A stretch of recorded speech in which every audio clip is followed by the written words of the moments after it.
First of all, thank you very much for your time. I am delighted to have this opportunity to interview, Nice to be which here. I appreciate so much. The first question, Doctor, what do you think about this National Congress of Alternative Mechanisms of Conflicts? Oh, it's exciting to see this happening, to see the enthusiasm and the size of the crowd and so forth. We need these kind of conversations. Yeah. I always say that restorative justice specifically is really about dialogue, about conversation. So I think it's a very good thing. Are you amazed about the response of the people? It seems like it. It Yeah? seems like very positive response. A lot of the people are really energized and connected. It looks very positive. Yeah, I think so.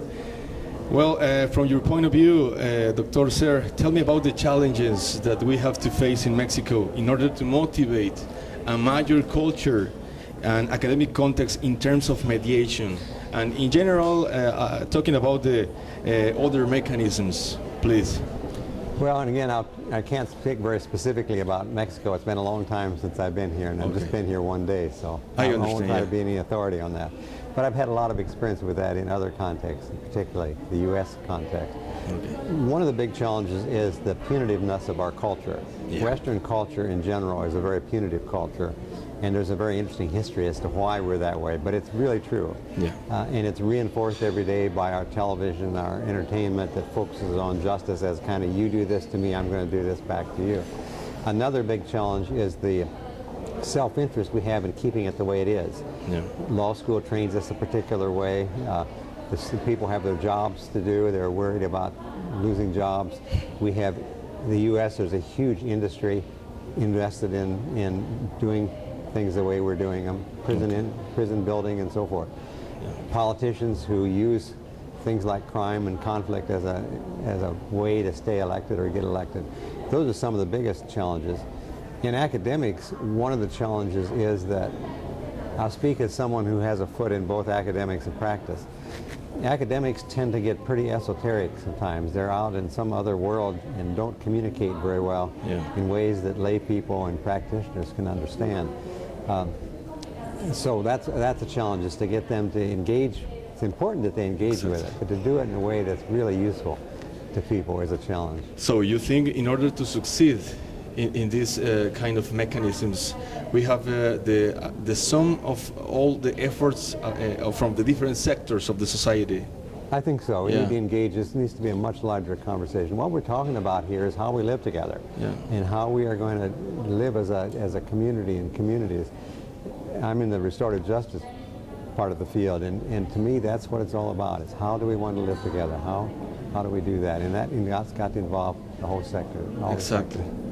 And another obstacle, as you said, the punitive culture that we have in this country, right? Yeah. I'm sure that's true from what I've seen. And the problem is that our justice, our criminal justice, our legal system reinforces that culture, because what it says is, you do something, you harm me, I'm going to harm you. Exactly. That's the justice of the streets in America and in the United States, and I'm sure it is here.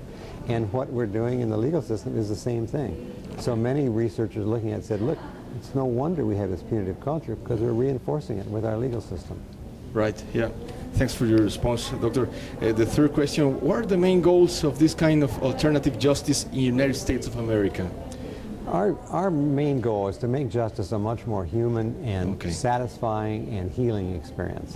We got started in this because we could see that victims were being left out and re-traumatized, and offenders were not understanding what they did, and communities were disengaged from all this. Our goal is to, as a way of living together where our justice and our daily life is one, and that it focuses really on the humanity and the values of what it takes to live together. Probably a wide integration between the members of the society, right? Yeah. Exactly. Okay, Doctor, what should be the role of the academic sector in the implementation of this Pacific tool of justice? What should be this kind of role of the university sector, for example? Well, again, I'll speak as someone, I'm in an academic setting, but I teach practitioners, and I've been committed, my life has been committed to working with practitioners. That means that what I do, I want to really be useful to practitioners. I want to bridge the gap between practitioners and academic. I edit a series of little books of justice and peace, and I make sure academics are writing them, but I make sure they write it in a way that others can read. Academics have a real important role. I mean, there's an awful lot of research that we need in these fields, not just mediation, but the restorative justice field. We have a lot of research we need. We need help at clarifying goals and that kind of thing. But we need it to be done in a way, not in jargon, but in a way that we can use and understand. So I think there's a lot of promise, but there's some real challenges for engaging academics in this. Yeah, in brief, we need a strong background for the next generations of professionals in this subject, right? We do. Yeah. And one of the problems for academics is that academics are divided into specific fields, and they don't always communicate very well with other fields. One of the things about restorative justice is we draw from so many different academic fields.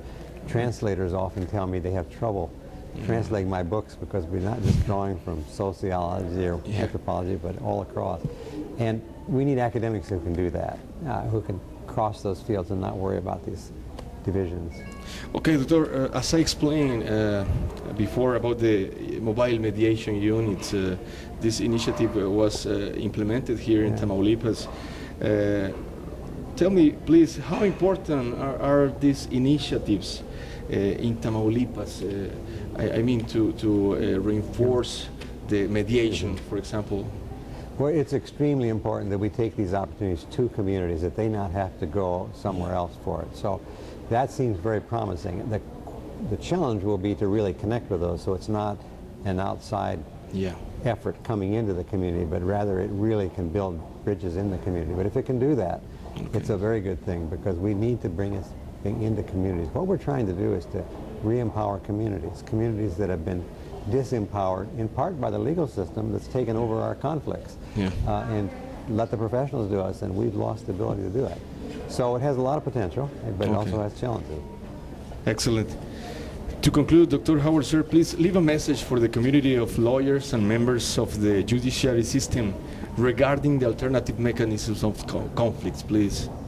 Well, I think, and my colleagues who are lawyers and others tell me that this has so much promise. I've had lawyers and judges tell me that they were so disillusioned with what they were doing until they learned about mediation and restorative justice. It gave them a whole new way of looking at things and new hope. So my message would be that people engage with this in a way that can, my dream is that someday lawyers will not just be these gladiators fighting for the rights of their client, but rather see themselves as healers and conflict resolvers.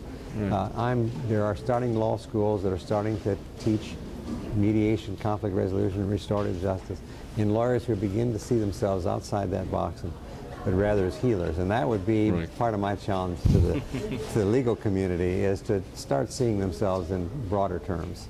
A kind of dream. Kind of a dream, yeah. Well, thank you very much, Dr. Zehr. Thank you. And welcome again to Tamaulipas. Thank you.